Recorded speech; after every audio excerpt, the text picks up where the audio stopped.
आया है, आपको क्या लगता है? यह आखिरी हमारी चेतावनी है, समझ लीजिएगा, वरना हम इस आंदोलन को इतना तीव्र करेंगे, इतना तेज करेंगे कि मुख्यमंत्री क्या यहाँ पे जितने भी उनके नेता मंत्री है ये सड़क के ऊपर घूमने के लायक नहीं रखेंगे, उनको इतना शर्मिंदा करेंगे करके। तुम्ही म्हटले की ज्या प्रकारे महिलांना पैसे वाटप केले जातात, त्या निवडणुकीला रात्री पैसे वाटले जायचे, या योजनेच्या माध्यमातून निवडणुकीसाठी पैसे वाटले जातात, यामुळे अतुल सावे चांगलेच भडकले होते तुमच्यावर। काय हे की अतुल सावे साहेबांनी समजावून सांगा ना की हे लोक तुमच्या चुनावी क्षेत्रामध्ये येत नाही का? हे तुमची लाडली बहीण नाही आहे का? हे लोक काय म्हणू लागले की आम्हाला तुमच्या फुकटाचे पैसे नाही पाहिजे, आम्हाला आमच्या कष्टाचे जे हक्काचे पैसे आम्ही आयुष्यभर काम करून आम्ही ते पैसे टाकले होते ते पैसे आम्हाला अतुल साहेबांना सांगा की आमच्या समोर या, डिबेट करा। हे महिलांना अतुल सावे असं त्यांच्या समोर बोले ना थोबाडीत मारतील ते, असं बोलण्याची हिम्मत कशी होती त्यांची? लोकांचे पैसे तुम्ही खाऊन बसलेले आहे, सहकार मंत्री होते तुम्ही, काय केलं तुम्ही? तुमच्या डिपार्टमेंटच्या नाकच्या खाली हे सगळं भ्रष्टाचार सुरू होता, तुमची जबाबदारी होती, इम्तियाज जलीलची नाही। तुम्ही मंत्री आहे, इतके मोठे मंत्री आहे, 2-2, 4-4 गाड्या घेऊन फिरतात तुम्ही, किती मंत्री आहे आणि माझ्यावर भडकता तुम्ही? या तुम्ही यांच्या समोर येऊन एकदा बघा, तुमच्यामध्ये हिम्मत असेल ना अतुल सावे साहेब, तुम्हाला सांगतो मी, तुमच्यामध्ये हिम्मत असेल तर एकदा हे सगळं तुमच्या ऑफिसवर पाठवतो, मग सांगा तुम्ही तुमचा हाल काय करतील। हे आमची लाडली बहीण जी आहे ना, माझी लाडली बहीण आहे, हे सगळं तुमची लाडली बहीण जी आहे ना ते सिल्लोड मध्ये बसलेले आहे आता सगळे। बरं, ह्या बहिणींच्या फौजीच्या माध्यमातून तुम्ही काय सांगाल सरकारला आणि योजनेच्या माध्यमातून? नाही काय हे की तुम्हाला काय फुकटात द्यायचं आहे द्या, 2 महिन्यासाठी हे स्कीम आहे, निवडणूक संपली की लाडली ना बहीण ना भाऊ काही राहणार नाही, निवडणुकीपुरती 1,500 रुपये द्यायचं आणि मत मागायचं। हेच ऑफिशियल करप्शन कसा असू शकतं? 46,000 कोटी 46,000 करोड रुपया दर वर्षाला, त्यांना 1,000 कोटीही नाही पाहिजे।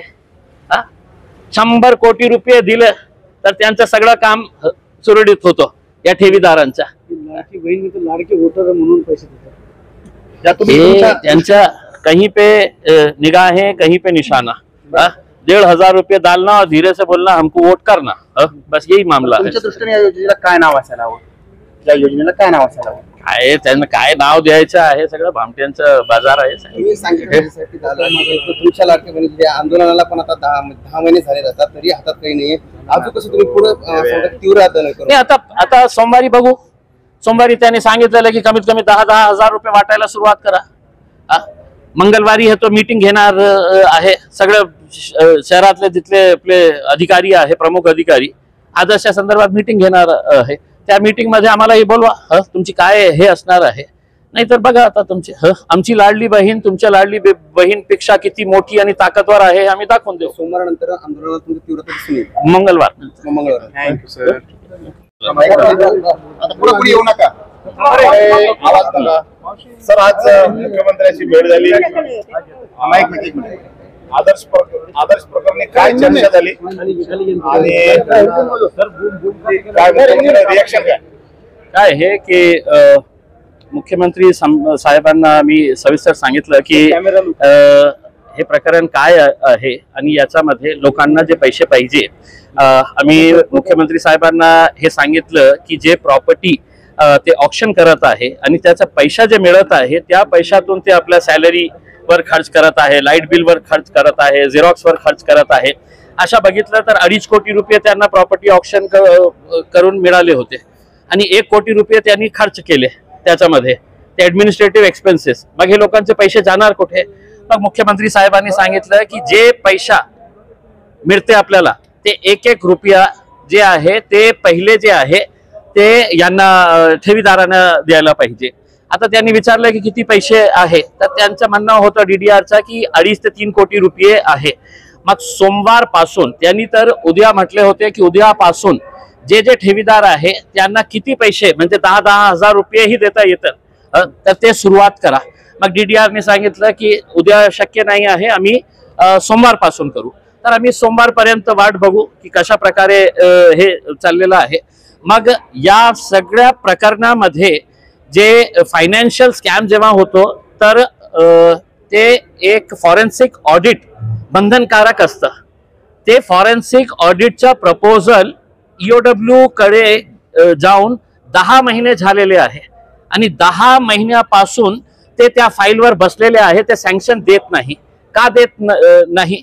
तर हे सगळे डिटेल्स आम्ही त्यांना सांगितलं की 25,000 पर्यंत जे ठेवीदार आहे, ज्यांचे पैसे 25,000 पर्यंत आहे, ते 36,000 असे लोक आहे. मग मुख्यमंत्री साहेब जेव्हा हजारो कोटी रुपये फुकटात वाटायला आलेले आहेत, हे लाडली बहीण, तर हे जे सगळे महिला आहे ही त्यांची बहीण नाही आहे का? हे आमचा एक प्रश्न होता. आणि ठीक आहे, आता त्यांनी ऐकून घेतलेले आहे.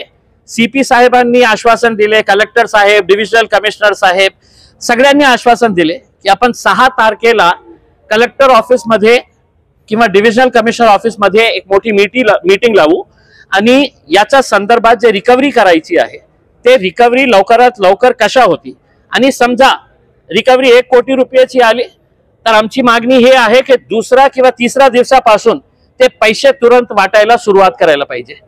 तुम्ही हे वाट बघू नका की 10 कोटी येतील, 20 कोटी येतील, 50 कोटी येतील, त्याच्या नंतर मग ते सगळं खर्च करून टाकतील. बरं, तुम्ही मंत्र्यांना शहरात पाय ठेवू देणार नाही असं म्हटले होते, पण मुख्यमंत्री तर येऊन गेले. आता कसलं हे या संदर्भात आपण इशारा दिला होता की एका मंत्र्याला शहरात फिरू देणार नाही, येऊ देणार नाही. काय आहे की हे प्रकरण जेव्हा आम्ही काल चर्चा केली पोलीस कमिशनरांसोबत, याचा हल कोण काढणार आहे?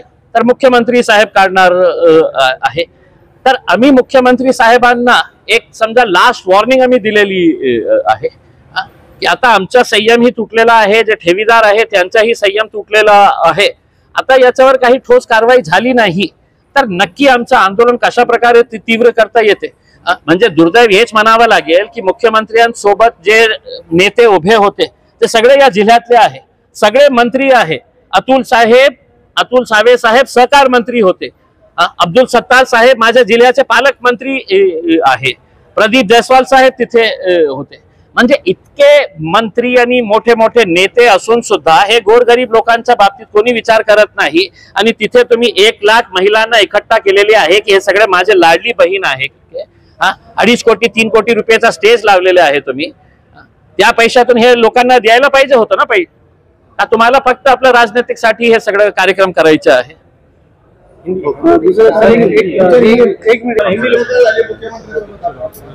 देखिए आज हमने